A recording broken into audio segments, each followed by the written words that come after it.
Éric Dénessé ce soir. Bonsoir, directeur du Centre français de recherche sur le renseignement, ancien analyste du renseignement durant la guerre froide, et vous êtes l'auteur de La Nouvelle Guerre secrète aux éditions Mareuil. Yvan Rioufol, évidemment, avec Éric Dénessé, on va parler de cette guerre en Ukraine. Oui, c'est un grand spécialiste naturellement de ce genre de conflit. D'ailleurs, j'aimerais que déjà vous nous expliquiez quelle est la source ou les sources du conflit qui oppose la Russie à l'Ukraine. Oui, vous avez raison, ça me semble très important de faire une mise au point. Parce qu'aujourd'hui, on est dans un narratif qui est complètement manichéen, dans lequel on nous présente ce conflit d'une manière extrêmement partiale. Et ce qui est dangereux, c'est que ça exonère de leurs responsabilités majeures, véritablement majeures, deux acteurs principaux que sont le régime ukrainien et les États-Unis. Parce que finalement, la guerre que nous vivons, qui n'aurait jamais dû eu lieu, est une guerre qui commence dès 2014, lorsqu'il y a un coup d'État soutenu par l'Occident, coup d'État illégitime contre Yanukovych. Et c'est ça qui a véritablement amené la Russie à se radicaliser, alors ce qui ne justifie en rien l'invasion, mais dans la manière dont les faits sont présentés aujourd'hui, Poutine, certes envahisseur de la Russie, porte tous les torts alors que les responsabilités sont très largement partagées. D'une part par les États-Unis qui ont poussé véritablement le régime ukrainien à provoquer la Russie, et d'autre part par les États-Unis qui aussi ont essayé de faire tomber Poutine dans ce piège pour l'amener à se décrédibiliser durablement. La Russie, malgré tout, avait montré des volontés expansionnistes à travers la Géorgie, par exemple, ou à travers la Crimée. Elle n'était pas non plus un agneau, la Russie. Oui, mais il s'est passé quelque chose de très intéressant en 2006. En 2006, il y a les premiers discours de l'OTAN qui disent « Nous allons ouvrir nos portes à l'Ukraine et à la Géorgie ». 2007, il y a le discours de Poutine à Munich qui dit « Écoutez, ce sont des choses qui sont pour nous des menaces existentielles, donc nous ne resterons pas sans réagir ». 2008, il le montre, il réagit en intervenant en Géorgie. Et puis après, les choses vont s'enchaîner. L'OTAN ne comprend toujours pas, continue à pousser pour que les Ukrainiens rejoignent l'organisation. Parce que dans les faits aujourd'hui, quand on regarde les fournitures d'armement, même avant le déclenchement de la guerre, quand on regarde la manière dont les forces ukrainiennes sont formées aussi bien par les Américains, les Canadiens et les Britanniques, il y a vraiment une logique de pousser à l'extrême pour faire réagir la Russie. Est-ce que vous êtes en train d'excuser, dans le fond, l'agression russe vis-à-vis de l'Ukraine? Non, bien sûr que non, mais parce que ceux qui souffrent aujourd'hui le plus de cette guerre, ce sont les populations ukrainiennes. Or, dans cette logique, la responsabilité, bien sûr, l'offensive est une offensive russe, mais il ne faut pas non plus oublier que depuis 2014, les actions, et y compris les violations des droits de l'homme faites par le régime ukrainien dans le Donbass sont réelles, elles sont documentées, et que nous, occidentaux, nous avons systématiquement fermé les yeux, nous n'avons pas appuyé ni fait pression sur le gouvernement Zelensky pour qu'il respecte les accords de Minsk qu'il avait signés, et donc on est en train de nous présenter uniquement la moitié des faits. Alors cette moitié des faits, elle est exacte, seulement on dissimule l'autre moitié qui remet quand même très largement en cause la manière dont on nous présente les événements. Et quand vous dites nous, c'est-à-dire ce sont les hommes politiques, les médias, qui est nous? Alors c'est nous les Occidentaux, c'est d'abord les États-Unis principalement, et l'OTAN, et derrière une Europe qui est extrêmement suiviste. Malheureusement, nous sommes devenus tous des auxiliaires des Américains, et finalement cette crise, elle n'est pas du tout, elle ne met pas du tout une Europe de la défense en place. Aujourd'hui, les Américains restent en arrière-plan, sauf les quelques déclarations de Biden ces derniers jours, parce qu'on voyait très bien avant le 24 février, aussi bien Blinken que Miller, que Austin, qui tenaient des discours extrêmement virulents. Dès que le conflit a eu lieu, ils ont laissé les Européens agir en premier lieu. Aujourd'hui, ils reprennent un petit peu la main. Maintenant, leur but, c'est quand même de parvenir à ce divorce durable entre la Russie et l'Europe. Ils y sont parvenus. Et ça va probablement aussi être une victoire pour l'OTAN, et ça, c'est extrêmement dommageable. Et est-ce que vous craignez une généralisation du conflit, ou est-ce que vous pensez qu'il va se résorber dans le fond et de rester un conflit territorial? Pour l'instant, presque envie de dire que Poutine va probablement arriver à ses buts de guerre dans les semaines qui viennent. Et ça, c'est extrêmement dommage, à la fois pour les Ukrainiens comme pour le monde. Ceci dit, c'est ni plus ni moins que ce qu'il demandait avant le 24 février. Donc une négociation aurait peut-être permis, évidemment, d'éviter cela. Pour le reste, l'espèce de crainte que nous avons d'une invasion russe ne tient pas la route. Il y a 150 000 hommes qui ont participé à l'invasion de l'Ukraine. À peu près des effectifs similaires à celles de l'armée ukrainienne en face de lui. Donc, c'est normal que les choses ne se passent pas aussi bien. On a toute une série d'analyses qui nous disent qu'il y a un échec de l'armée russe. On voit des choses très différentes, soit qu'on regarde les médias occidentaux, soit qu'on regarde les médias russes.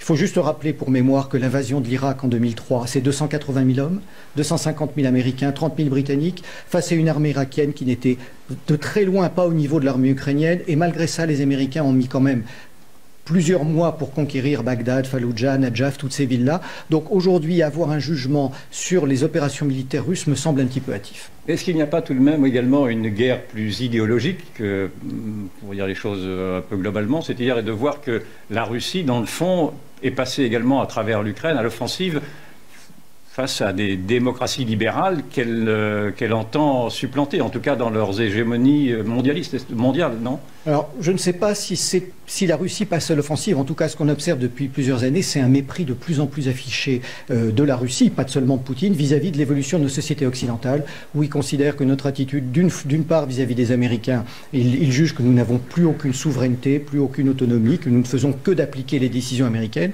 D'ailleurs, les Russes en veulent beaucoup à la France pour l'histoire des 2 navires Mistral que nous devions livrer sous François Hollande à Moscou et sous pression américaine, nous avons décidé de les vendre à l'Égypte. Et puis, ils ont aussi des jugements extrêmement durs sur ce qu'ils appellent, pour eux, la perte de spiritualité de l'Occident. Alors, oui. Dire qu'ils repassent à l'offensive, je pense que c'est exagéré. Il y a un véritable raidissement des Russes depuis une vingtaine d'années. Et je dirais, comme toute personne qui est poussée dans un coin de la pièce, à un moment donné, on a une réaction. Alors encore une fois, ça n'excuse pas l'offensive, mais si on ne voit que les derniers éléments, eh bien on ne voit pas tout ce qui a conduit à ce conflit et pourquoi on en est arrivé là. Messieurs, on va marquer une pause un petit instant, il est 19h30, c'est l'heure du rappel de l'actualité.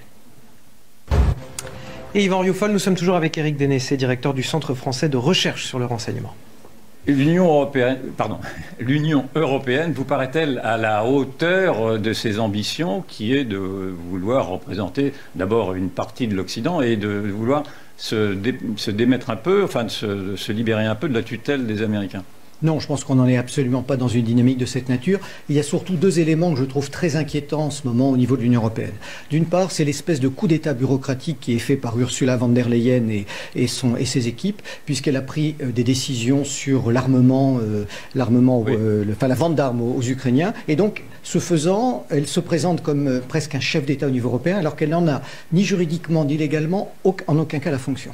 Et puis, pas plus tard qu'hier, il se passe un deuxième phénomène qui est très préoccupant. Elle vient de signé avec Joe Biden un nouvel accord sur le transfert des données aux États-Unis. C'est quelque chose qui avait été retoqué en 2020. Et le transfert des données, c'est... Le transfert des données, c'est-à-dire que toutes les données des citoyens de l'Union européenne peuvent être transmises aux Américains pour des questions antiterroristes, c'est-à-dire qu'ils ont accès à toutes les données informatiques sur les personnes dont nous pouvons disposer. Et ça avait été rejeté par la Cour de justice de l'Union européenne en 2020. Et dans le cadre de ce conflit, de manière assez discrète, c'est pas totalement caché néanmoins, un premier accord a été signé hier. On attend les termes exacts de cet accord, mais finalement, encore une fois, l'Union européenne est en train de faire dans le dos des nations et des peuples un certain nombre d'actions qui sont tout à fait répréhensibles. J'aimerais avoir votre opinion sur le président ukrainien Zelensky, dont on a parlé un peu tout à l'heure. Les médias le présentent comme étant un héros churchillien, en tout cas un héros de guerre. Est-ce que c'est également votre sentiment? Ah non, pas du tout. J'avoue que je suis extrêmement choqué par l'écho médiatique et l'aura que l'on donne à Vladimir Zelensky, qui est un acteur, un comédien. Si on prend, alors être comédien, vous pardonnerez, il résiste tout de même. Il résiste. Mais alors, il joue son rôle pleinement. Je pense c'est un peu l'icône de cette population ukrainienne qui est vraiment dans la souffrance avec cette attaque russe. Néanmoins, c'est lui qui est responsable de ce qui se passe. Lui et son entourage. N'oublions pas qu'il a été élu avec les voix des russophones en 2019. Il n'a pas appliqué les accords de Minsk pour lesquels il avait été élu. Ensuite, il ne faut pas oublier que c'est un homme qui a été mis en cause par les Pandora Papers. Ce ne sont pas des racontards. Il est accusé d'avoir dissimulé une grande partie de sa fortune, notamment avec sa société Maltex. Dès qu'il a été élu, il a nommé Sergei Shefir, qui était son producteur, comme principal conseiller. On sait aussi qu'il est accusé d'avoir blanchi près de 40 millions de dollars de l'oligarque Kolomoïski. Donc on a là quelqu'un qui est une forme de satire, je crois qu'il faut le dire, et qui fait une véritable politique de communication très astucieuse, mais qui commence à se retourner contre lui. On l'a vu devant la Knesset il y a quelques jours, où il a comparé ce qui se passait dans l'est de l'Ukraine à la solution finale. Alors, inutile de vous dire que pour la moitié des élus israéliens, ça a été un véritable scandale. Il nous a rejoué un grand coup de violon devant le Parlement français sur, vous le disiez tout à l'heure, sur le rapport entre Mariupol et Verdun. Ça ne tient pas la route. Et aujourd'hui, le chef de la diplomatie ukrainienne, qui est un de ses principaux adjoints, est en train de nous dire ce qu'on doit faire. C'est-à-dire que c'est lui qui décide de provoquer un boycott contre les produits, contre les magasins Auchan en Russie. Donc ces gens qui ne représentent rien, ces gens qui n'ont cessé d'être manipulés volontairement par les Américains, je parle du gouvernement ukrainien, sont aujourd'hui responsables de ce qui se passe dans leur pays. Et je fais une nette différence entre cette population ukrainienne qui est victime de la guerre et ce gouvernement qui a une énorme responsabilité. Et plutôt que de communiquer comme il le fait, on serait plutôt en droit d'attendre de sa part qu'il présente des excuses pour avoir été à l'origine de ce conflit. Et finalement, il contribue à l'extermination de sa population. Vous le mettez comme étant vraiment à l'origine du conflit. Il est très très nettement à l'origine du conflit pour avoir refusé d'appliquer les accords de Minsk, pour continuer à distribuer des armes légalement. Alors, ça ne veut pas dire que les Ukrainiens ne sont pas des patriotes, ça ne veut pas dire que les Ukrainiens ne doivent pas se battre contre une invasion étrangère, mais il faut vraiment que le public français fasse une très nette différence entre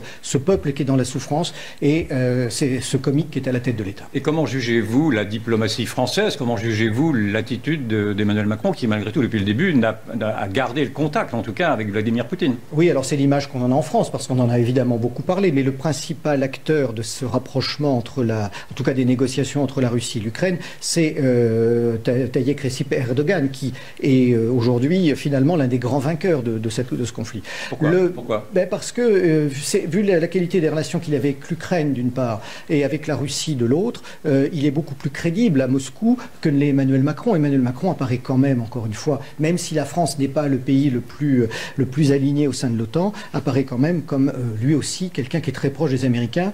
Et finalement, il apparaît pour Vladimir Poutine comme quelqu'un qui est parfois la voix de Biden. On prête à Israël, on prête à la Chine également des influences diplomatiques importantes, est-ce exact? Oui, notamment Israël. Pourquoi? Parce que les Américains, ne sachant pas tellement où donner de la tête en ce moment, ils ont proposé aux Iraniens, il y a déjà une dizaine de jours, de lever une partie des sanctions en échange de la livraison de gaz. Bien sûr, ça a fait immédiatement peur aux Israéliens qui ne veulent pas une remise en cause du JCPOA. Et donc, immédiatement, les Israéliens sont allés à Moscou. Il faut noter que les Israéliens ne donnent pas de visa aux Ukrainiens en ce moment. Ne font pas rentrer les Ukrainiens chez eux sans visa, alors qu'ils continuent à faire rentrer chez eux les Russes. Véronique? Oui, non, j'avais une précision à demander sur les objectifs de guerre de Poutine. C'est-à-dire, tout à l'heure, vous avez évoqué ces objectifs de guerre, mais est-ce qu'on sait de quel objectif on parle? Est-ce que finalement ils changent ou ça reste toujours les mêmes? Et sait-on véritablement où il va s'arrêter? Alors non, on ne connaît pas ces buts de guerre. Si on les avait, ce serait formidable. Mais en réalité, il y a quand même beaucoup d'éléments qui nous amènent à penser qu'il ne voulait pas envahir l'Ukraine. Et il s'est produit quelque chose entre le 17 et le 20 février, probablement une fin de non-recevoir dans les négociations, probablement d'autres éléments comme peut-être des informations plus précises sur l'offensive que préparait Zelensky dans le Donbass. Et là, ça l'a amené à changer sa politique du tout au tout. Quand il annonce retirer des effectifs, en fait, il met son armée en ordre de marche parce qu'elle n'était pas en ordre de marche jusqu'à ce moment-là. Il déclenche l'offensive.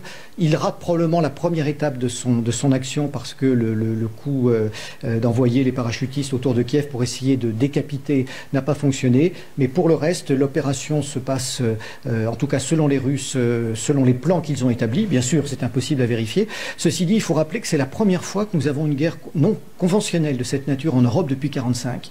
Donc beaucoup d'analystes disent que les Russes n'avancent pas très vite, mais je pense qu'une guerre de cette nature, de toute façon, n'est pas une guerre nécessairement très rapide. On prêtait aux Russes quand même également l'ambition de s'étaler peut-être davantage dans l'ancien périmètre soviétique, voire d'aller jusqu'en Pologne ou en Roumanie, etc. Est-ce que vous pensez cette hypothèse plausible? Non, je ne le pense pas. Ils n'en ont pas les moyens militaires, très clairement. Est-ce qu'ils en ont les intentions? Alors, quand on lit les discours de Poutine, quand on lit un certain nombre de textes qu'il y a aujourd'hui dans l'état-major soviétique, russe, ce sont des choses qui ne ressortent pas.